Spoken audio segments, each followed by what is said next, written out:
Hey guys, I want to make another quick video about something that has been, in my life for a little while, and I just recently experienced something, and it's gripping fear.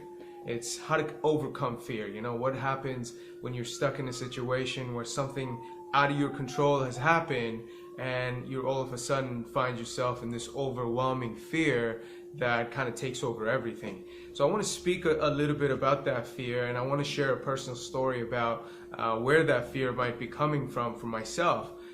Just recently, doing a project, something got delayed, and it kind of put a wrench in the plans, and and I felt completely overwhelmed by the fear that it brought me. So I want to explore, where does that fear come from? Like, what is that fear all about? The fear is really the anxiety that you feel about the uncertainty in the future that this event is going to have. You may have planned something, you may have thought about doing something, and then suddenly this thing that was out of your control now has made that plan, delayed that plan, and that's going to be causing you much anxiety. So that anxiety then can, lead you to do a lot of different things. And usually when you're in an anxious state, the kind of reaction that you have to things is always usually, ends up hurting you even more. So I want to talk about the three things that I think, you can do. I do it personally for sure, and it helps me a lot to alleviate that fear that we feel. The first one is definitely, you have to accept. Acceptance is key. So when something like this happens, and then you're thinking, oh my God, I can't believe this is happening to me, we can get caught up in that spiral of denial and resistance. And I think the first thing you need to do is to accept. So take a deep breath and just feel whatever's happened and accept it. And accept that it has happened the way that it has. And that it is not something that means about you. It is just an event that occurred. So acceptance, number one, is key to kind of bring your state of mind outside of that anxiety and reduce that anxiety so that you can think about things a little bit more clearly. And it takes a lot of effort to accept it, because we can be stuck, literally stuck in just that fearful emotional state where acceptance does not even cross our minds. But to be mindful and then to accept it is the key. To be mindful of the fear that you're feeling within, and then to accept that this has occurred. That really helps. The next thing, once you can accept that, and once you do and you pass the acceptance point, the second really key thing that I believe you can do, and that would help you tremendously, is to surrender. And I don't mean by surrender that, just to give up everything and just let go of it all. And I don't even mean it even in the terms of acceptance. I think acceptance and surrender are a bit different. Acceptance is accepting that this has occurred and there is not much that you can do about it. But surrender is really, controlling yourself from reacting. A lot of the times, I know personally, when the fear comes in, the first thing that I do, my mind wants to do, is to react.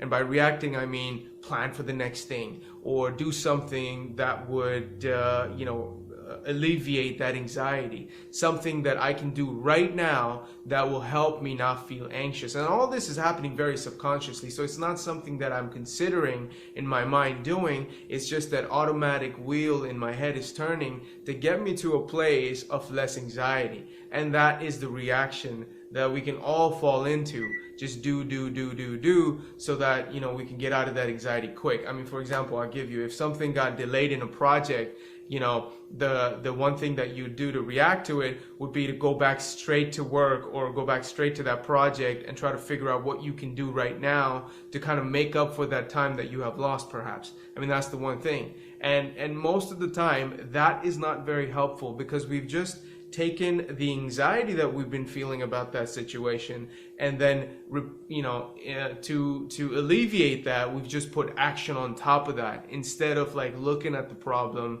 seeing what we're feeling, accepting our emotions, and then really sitting with it to feel better. Instead of doing that, we go into reaction mode. So surrender that this is out of your control at the moment, and that, you know, reacting to it and doing something about it right now is not going to really help you move forward from this problem or challenge that you have faced. So surrender, take a deep breath, accept, and then let it go. Do not react to it. Do not do something, you know, fast in order to make yourself feel better. That's usually the trap that we all fall into.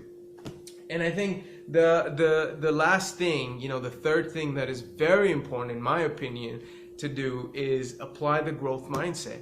Now, what's the growth mindset? Well, let's start with the fixed mindset. If something like this happens, the fixed mindset, you know, instantly tells you, oh my God, there must be something wrong with me for something like this to happen. If there was a delay, if there was a refusal, a rejection, or any of that, a barrier, you know, some sort of a roadblock that you've experienced in your work or project or anything, the fixed mindset will instantly tell you that there is something wrong with you.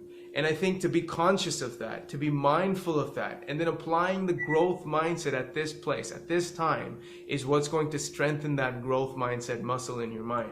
So for example, if something like this did happen, you know, the instant reaction is, oh, there must be something wrong with me, and this is why this is happening. And then the mind blames you and categorizes you in a certain way to, you know, to give you the blame.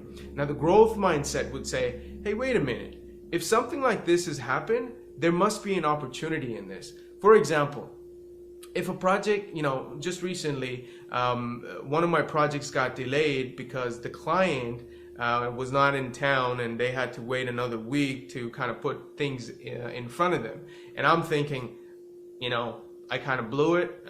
It's just, you know, nothing is really working out because there must be something wrong that I did. And the fact is, if I was to look at it from my growth mindset, I would realize that I've just moved a step forward into getting this client. I mean, it's very, you know, it's obvious that this is just the next step in getting closer to the objective that I've set for me. The growth mindset tells you that. The growth mindset will make you see that. The fixed mindset will blame you, will keep you in a place where this is your mistake and has happened because of, you know, lack in you. But the truth is, if you look at it from the growth mindset, this is actually an opportunity, and it's actually a step forward in getting closer to whatever goals you have. You know, this was just an example, but I'm sure you can relate to this in any of the situations that you come across. So yeah, I think these are the three key things that, you know, you can do when the fear kind of grips you. I know that in my life, you know, this happens, right? I mean, it happens to us all. And I practice these three things to really help me kind of get over things. And I wanted to make this video and share this thing with you because, you know, very recently this happened to me, and the best way that we can learn is by teaching and sharing. So I really hope that you got some value out of this video. And if you did, please, you know, make a comment, like the page, and yeah, I'll see you next time.